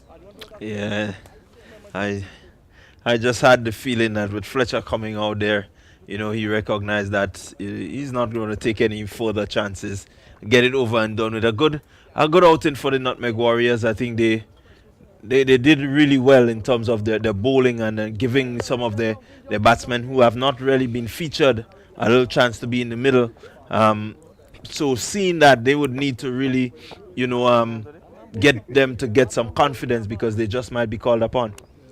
And well, at the end of it all, the Nutmeg Warriors continue their stay at the top of the table, and they have just defeated the Ginger Generals in a very low-scoring encounter here at the National Stadium, something that really should not have been. It really should not have even gotten this close, but as you rightfully say, just some adjustments from both sides of the teams, really, just putting the younger ones in play to get some action, and it has brought about the end of the match. The Andre Fletcher not out for 14 off 7 deliveries, and Johnson Charles 18 off 10.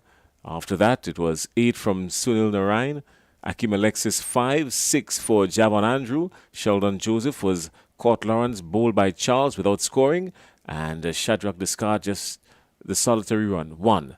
And the Nutmeg Warriors getting to 55 for 5, beating the Ginger Generals by 5 wickets. In the bowling department, Nicholas Reddit picking up 1 wicket for 8 runs off his 2. Ronald Williams picking up 1 wicket for 20 off his 2. Adel Beggs not in the wickets column, just the 1 over for 4 runs. Davis Charles picked up 2 wickets for his 19 runs from just about from 1 over and 5 balls. And the surprise for us here in the commentary booth, for me in particular, really, was Calvin Blanche, who bowled 2 overs for 4 runs and picking up 1 wicket with an economy rate of 2. Yeah, good outing there for Blanche. Again, you get a little opportunity like this, and you want to maximize it.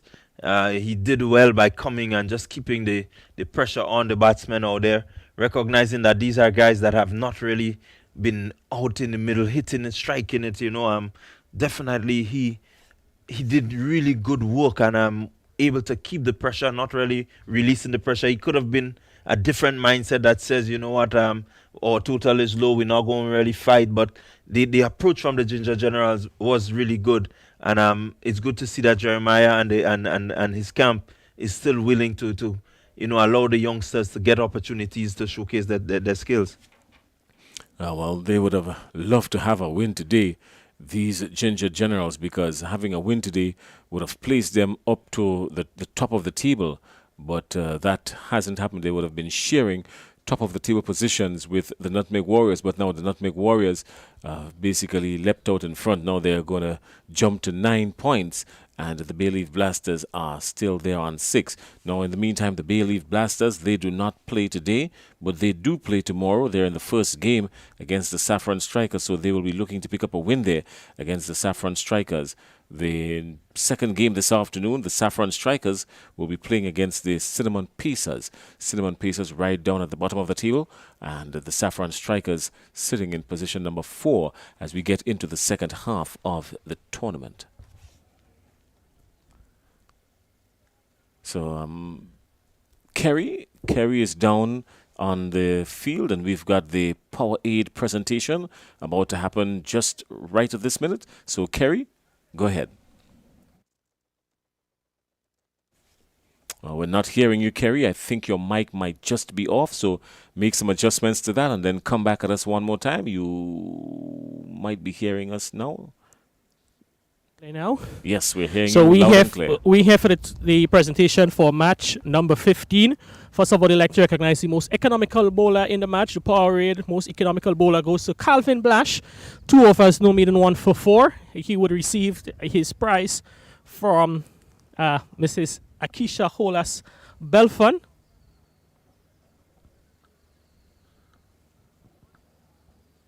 Calvin Blash, 2 overs, no more than 1 for 4.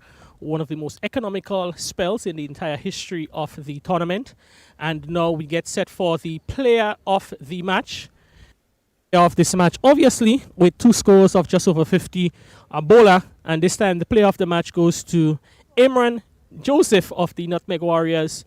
2 for 9 of his 2 overs, helping restrict the Ginger Generals to just 51 of their 10. Imran, first of all, another victory for the Nutmeg Warriors. Seems to be going strength to strength in the tournament.